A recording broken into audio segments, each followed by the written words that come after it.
Jesus fez diante dos seus discípulos muitos outros sinais que não estão escritos nesse livro. Esses, porém, foram registrados para que vocês creiam que Jesus é o Cristo, o Filho de Deus, e para que, crendo, tenham vida em seu nome. Mas o que são sinais ou o que são milagres? Milagre vem de uma palavra grega dunamis. Daí vem a palavra dinamite, né? Dinâmico, né? Também, né? Dunamis é literalmente interpretado como poder, e dele derivam palavras, como eu disse, dinamite, dinâmico e dinamismo, todas se referindo a algo poderoso. Em essência, dunamis caracteriza um milagre como demonstração do poder divino de Cristo. Ele tem poder para pronunciar sua palavra e cumpri-la. E a segunda palavra? A palavra para sinal. A segunda palavra, semeion, ou sinal, refere-se à autoridade de Cristo. Esse termo ajuda-nos a compreender a obra milagrosa dele, como uma demonstração da sua autoridade divina no mundo, principalmente ao subjugar as forças do mal. O primeiro sinal é o casamento em Caná. E vamos ler então a primeira parte aqui da Bíblia Sagrada no livro de João, descrevendo esse primeiro sinal, esse primeiro milagre. Diz assim: 3 dias depois houve um casamento em Caná da Galileia. Achando-se ali a mãe de Jesus, Jesus também foi convidado com seus discípulos para o casamento. Tendo acabado o vinho, a mãe de Jesus lhe disse: eles não têm mais vinho. Mas Jesus lhe disse: mulher, que tenho eu contigo? Ainda não é chegada a minha hora. Então ela falou aos serventes: fazei tudo o que ele vos disser.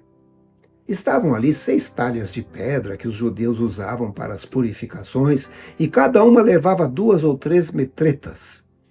Jesus lhes disse: enchei de água as talhas. E eles as encheram totalmente. Então lhes determinou: tirai agora, levai ao mestre-sala. Eles o fizeram. Tendo o mestre-sala provado a água transformada em vinho, não sabendo de onde viera, se bem que o sabiam os serventes que haviam tirado a água, chamou o noivo. Ele disse: todos costumam pôr primeiro o bom vinho, e quando já beberam fartamente, servem um inferior. Tu, porém, guardaste o bom vinho até agora. E aí vem o verso 11. Com este, deu Jesus princípio aos seus sinais em Caná da Galileia, diz João. Manifestou a sua glória e os seus discípulos creram nele. Eu tive o privilégio de visitar Caná há muito tempo atrás. Caná da Galileia, né? Não é muito longe de Nazaré, a cidade de Jesus. E se você olhar nesse mapinha do Google aí diz que se você for caminhando vai levar 2 horas e 25 minutos, né? 2 horas e 25 minutos de caminhada, ou 2 horas por um caminho, por outro caminho, até menos ainda, cerca de 2 horas de caminhada, desde Nazaré até Kfar-Cana. Existe ali uma igreja que marca o local onde o milagre ocorreu. É um lugar interessante, né? Ainda hoje não é uma cidade muito grande, mas ficou na história por ser o lugar onde Jesus iniciou sua jornada de milagres na terra. Ela está a apenas cerca de 10 quilômetros de Nazaré. Você pode ir caminhando aí em 2 horas. Hoje, na verdade, existem boas estradas que ligam os 2 lugares e muitos peregrinos visitam essa cidade e entram nessa igreja que marca o local onde Jesus realizou esse milagre, esse sinal. Também é possível ver ali algumas talhas que nos dão uma ideia da quantidade de vinho que o milagre de Jesus proporcionou. E a escritora Ellen White informa que os noivos eram parentes de José, o pai terrestre de Jesus.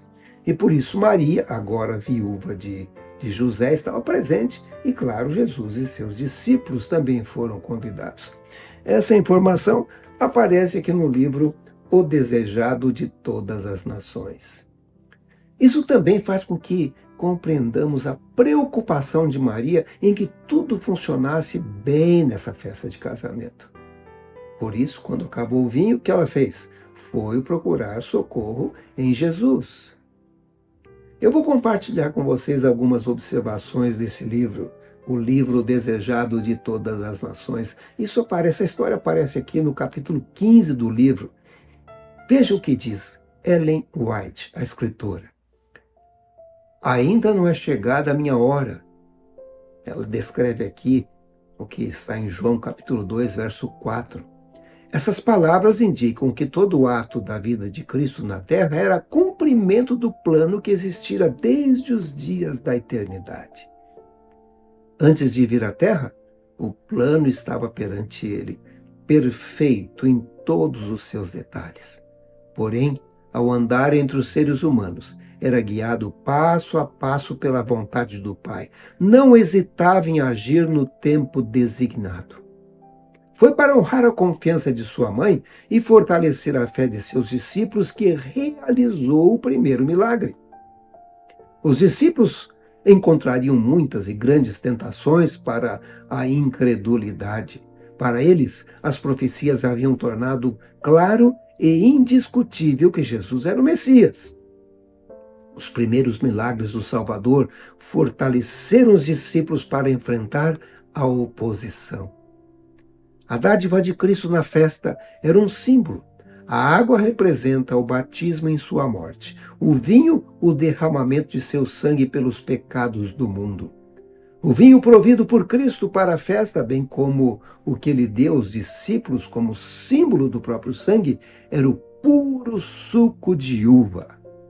Cristo não contradiz os próprios ensinos. O vinho não fermentado que proveu para os convidados das bodas era uma bebida saudável e revigorante que colocaria o paladar em harmonia com um apetite sadio. E ainda eu devo dizer para vocês que o fato de Cristo estar presente nesse casamento e fazer este milagre, ele honrou o casamento, né? Na verdade, ele foi o criador, o inventor do casamento, quando ele colocou lá no Jardim do Éden o primeiro casal, Adão e Eva. O casamento também é usado aqui na Bíblia Sagrada como um exemplo de Cristo como esposo e a igreja como esposa. Infelizmente, nos dias de hoje, os casamentos são desfeitos rapidamente, né? O tempo de duração de um primeiro casamento lá nos Estados Unidos, no Brasil não deve ser diferente, é de apenas 8 anos. Aí a pessoa se separa e casa de novo, mas o segundo casamento dura menos ainda, entre 6 e 7 anos. O casamento é uma instituição divina. E para que ele perdure é necessário que Deus esteja envolvido no casamento. Talvez, assim como Jesus foi convidado para aquela festa de casamento lá na cidade de Caná, você precisa também convidar Jesus para a sua casa, para o seu casamento a cada dia, né? Só assim um casamento pode ser feliz e durar até o momento em que a morte venha separar o casal. Eu gostaria de aproveitar essa oportunidade e orar pelo seu casamento, você que é casado, né? E se você ainda não é casado, está procurando, né, um cônjuge, que Deus o ajude, né? Peça a Ele que lhe dê o cônjuge que você precisa, né? Vamos orar. Ore comigo por seu casamento, pelo seu cônjuge, por sua esposa, por seu esposo. Ore comigo. Querido Pai Celestial, Pai de amor, de bondade, de misericórdia, querido Jesus, o Senhor abençoou com a sua presença aquele casamento lá na pequena cidade de Caná da Galileia. Eu quero te pedir hoje, Senhor, que venha abençoar a cada casal que assiste esse programa. Sei que muitos enfrentam problemas familiares. Alguns até pensam em desfazer o casamento. Outros passaram por esse problema e acabaram se separando.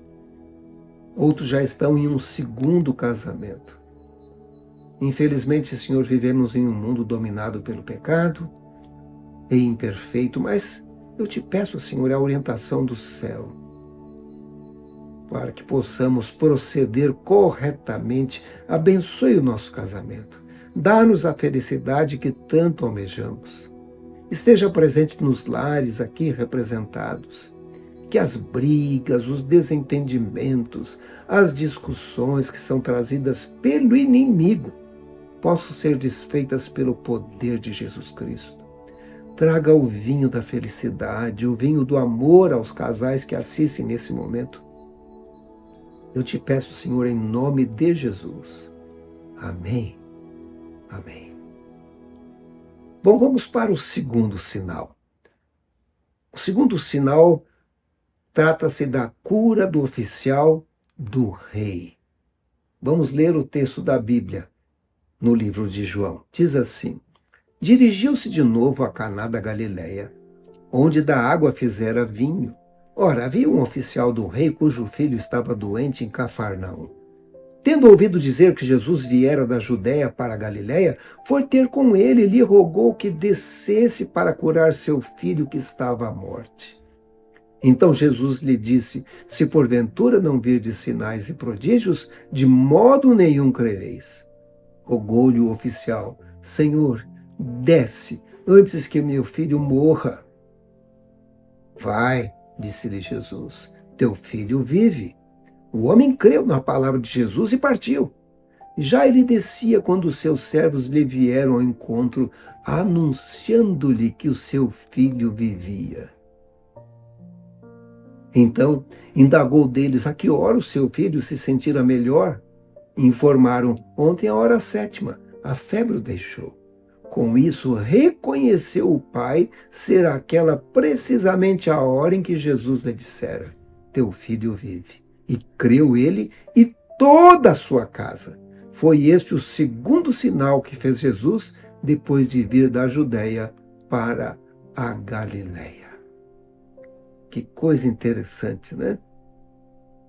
Nós temos aqui um outro sinal, um outro milagre. Esse é um milagre feito à distância, né? Porque Jesus nem viu o menino, nem viu o filho do oficial. E foi de uma distância de uma cidade para outra, né? De Caná da Galileia para Cafarnaum. Sabe, a minha Bíblia diz que Jesus é o mesmo ontem, hoje e eternamente.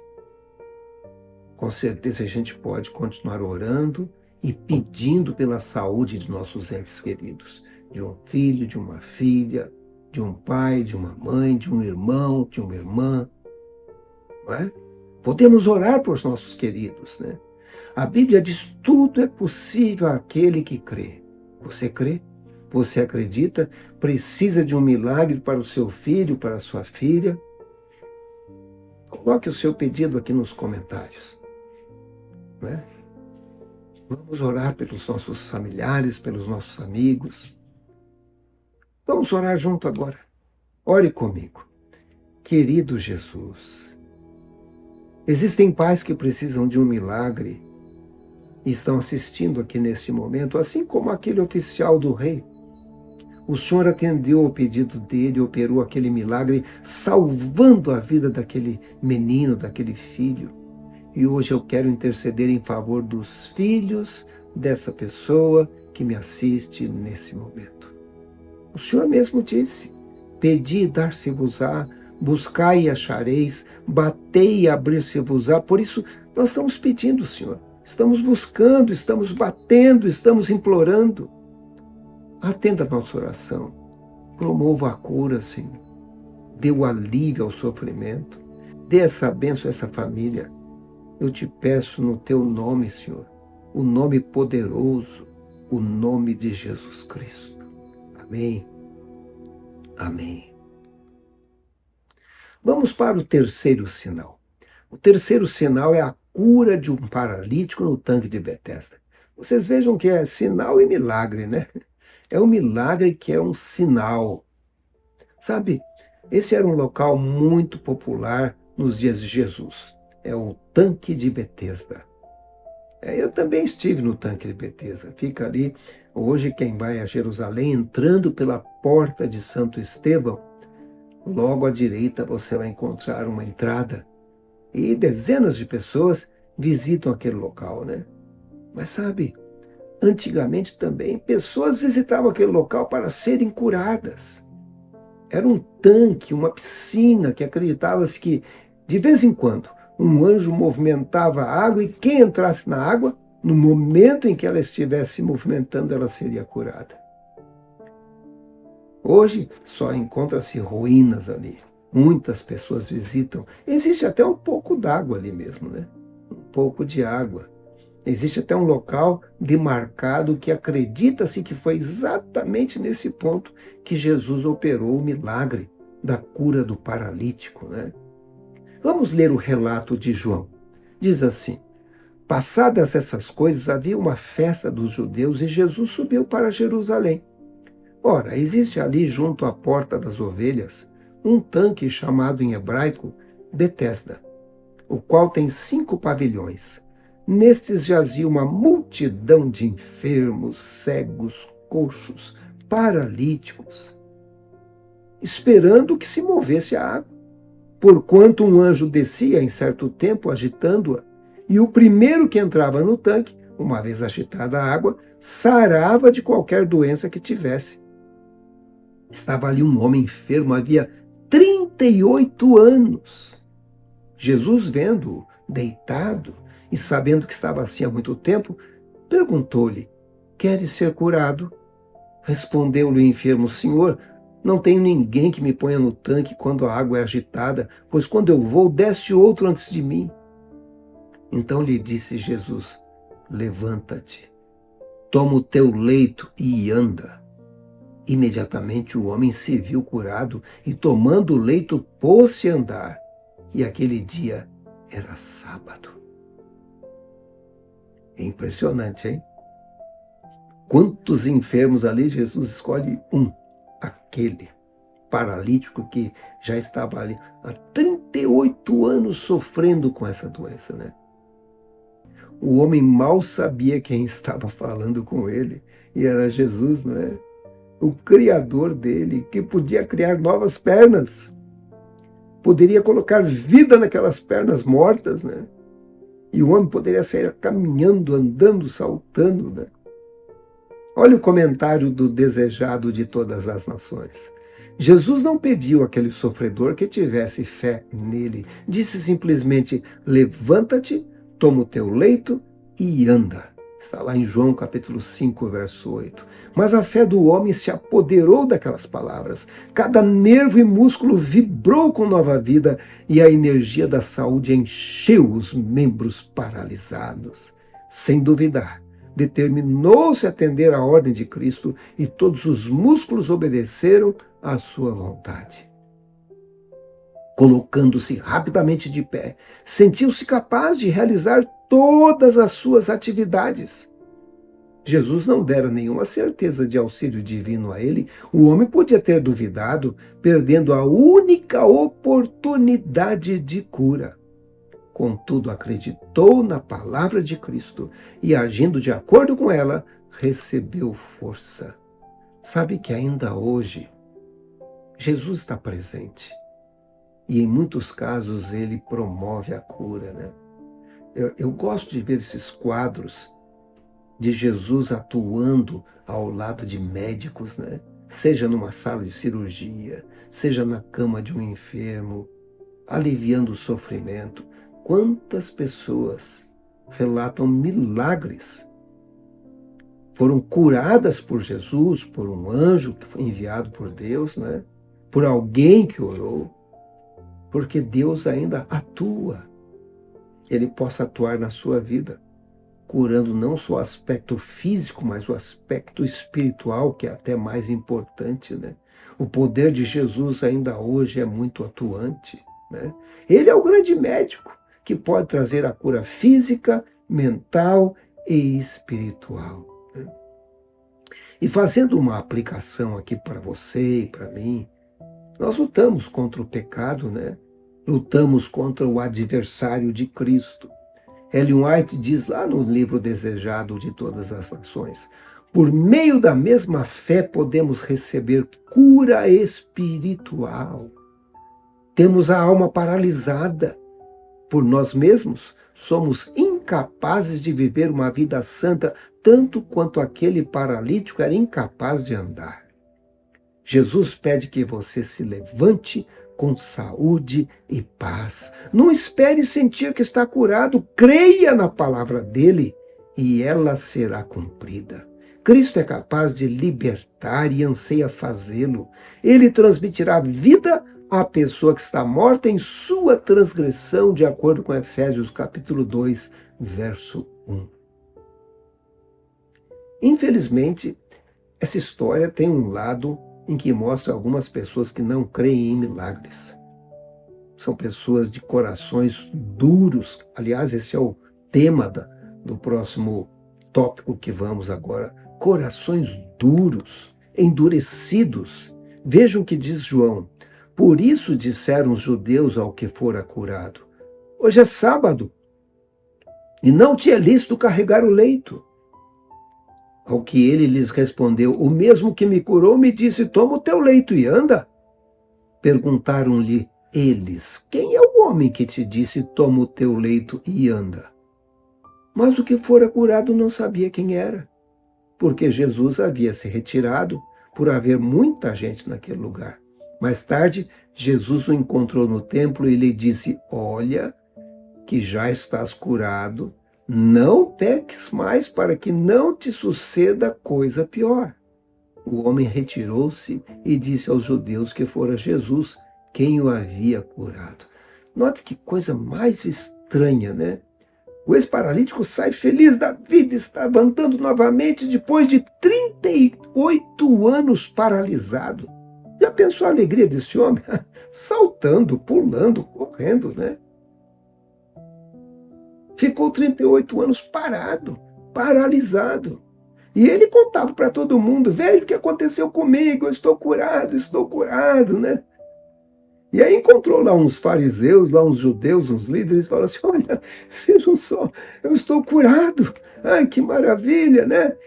Tentando compartilhar a sua alegria, mas tem gente que só tem palavras para crítica, né? E foi o que aconteceu.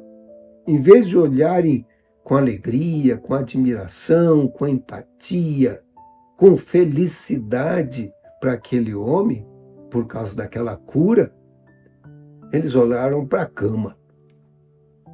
Na verdade, era uma esteira, né? Uma espécie de tapete enrolado ali debaixo do seu braço. Que era uma lembrança até da doença. Eles olharam para a doença que já tinha ficado para trás. E aí começaram as acusações. Eles sabiam que apenas uma pessoa podia ter realizado aquela cura. E essa pessoa era Jesus.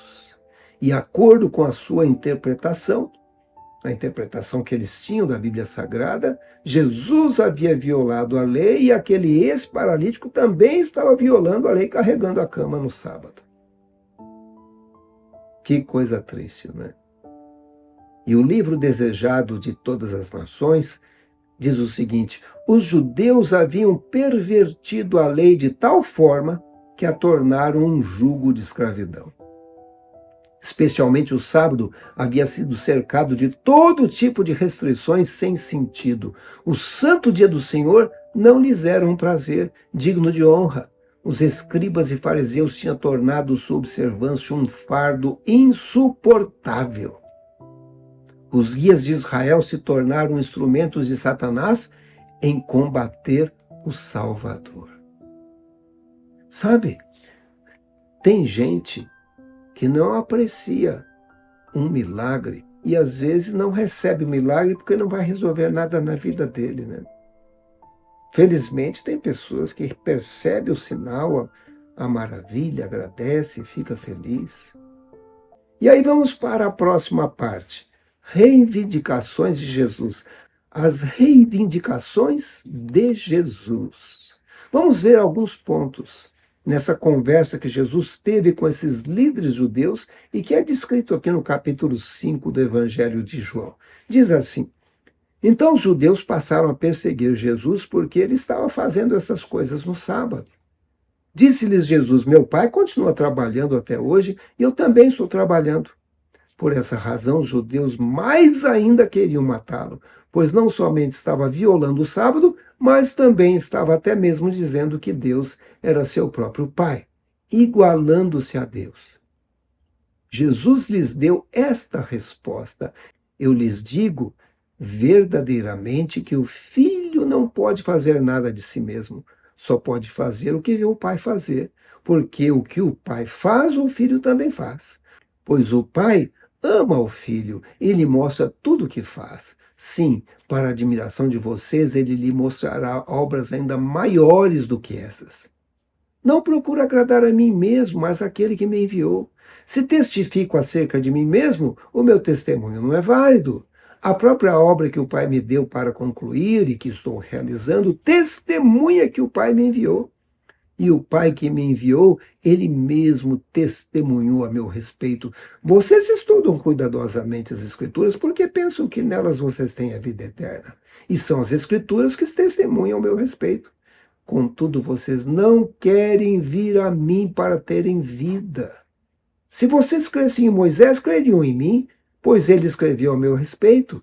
Visto, porém, que não creem no que ele escreveu, como crerão no que eu digo? Infelizmente, a gente pode encontrar esse tipo de atitude nos dias de hoje, mesmo em alguns líderes religiosos. Alguns não aceitam os ensinos da Bíblia porque não são populares. Alguns não aceitam porque podem perder alguma posição, algum cargo. Outros não aceitam porque seriam expulsos de sua igreja cheia de tradições humanas e não bíblicas, ou porque a sua família sempre pertenceu àquela religião e não querem quebrar a tradição. E aí continuam errando, né? No livro O Desejado de Todas as Nações, Ellen White diz: não acontece a mesma coisa em nossos dias? Não há muitos, mesmo líderes religiosos, que endurecendo o coração contra o Espírito Santo, tornando impossível a si mesmos reconhecerem a voz de Deus? Não estão rejeitando a palavra do Senhor para conservar as próprias tradições? Acontece ainda hoje, viu? Acontece ainda hoje. Quantas pessoas obedecendo às tradições e não à Bíblia, né? Está muito claro na Bíblia Sagrada, né? Mas não aceitam, né? Que o Senhor nos dê sabedoria para aceitarmos os sinais que apontam que o Salvador nos escolheu, que apontam que Ele nos ama, que o Senhor nos ajude a nos apegarmos ao poder de Jesus Cristo, que nos liberta das trevas espirituais, nos dá uma nova vida, nos dá uma nova maneira de viver, de movimentar, de ir adiante, né? Que a nossa vida possa ser um milagre de Jesus Cristo, que a nossa vida possa ser um sinal para levar outras pessoas para Jesus, que a nossa vida seja um sinal para mostrar que Jesus ainda está no mundo, né? Em breve Jesus vai voltar com grande glória e poder. A Bíblia diz que todos verão o sinal da vinda do Filho do Homem. Infelizmente, quando isso acontecer, aqueles que sempre reconheceram os sinais vão dizer: que maravilha, esse é o sinal da vinda do Filho do Homem. Ele está voltando e ele veio nos buscar. Infelizmente, a Bíblia diz que alguns vão ver o sinal da vinda de Jesus e vão correr para as cavernas, para os buracos, né? Pedir às montanhas que caiam sobre eles. E vou dizer para você, eu tenho dito aqui, chegou a hora da volta de Jesus. Eu creio que chegou a hora da gente se apegar a Jesus Cristo, se apegar ao Espírito Santo, para a gente ver esse sinal glorioso que será a vinda de Jesus, né? Qual é a sua posição? O que você pensa? Você aceita Jesus e sua palavra? quer ficar com as tradições dos homens, dos líderes religiosos. Isso pode deixar você para trás, né? Muitos, ao verem o sinal da vinda do Filho do Homem, vão se alegrar, mas outros vão ficar desesperados. E aí será muito tarde, né? Porque estarão fugindo da ira de Deus, mas não tem como fugir de Deus. Chegou a hora da nossa escolha. Chegamos aos últimos momentos do planeta Terra, né? Vamos escolher a Deus. Vamos escolher a palavra de Deus. Vamos orar. Querido Pai Celestial, louvamos sempre o Teu nome porque o Senhor é bom e a Sua misericórdia dura para sempre. Queremos hoje te pedir, Senhor, o milagre da transformação. Mude a nossa vida espiritual que se encontra paralisada. Nos dê a água da vida que nos transforma em seres espirituais. Ainda hoje vivemos em um mundo cheio de problemas e pecados. Eu te peço, Senhor, que em Tua misericórdia perdoe os pecados das pessoas que me assistem nesse momento. Eu creio que o Senhor morreu por cada um deles.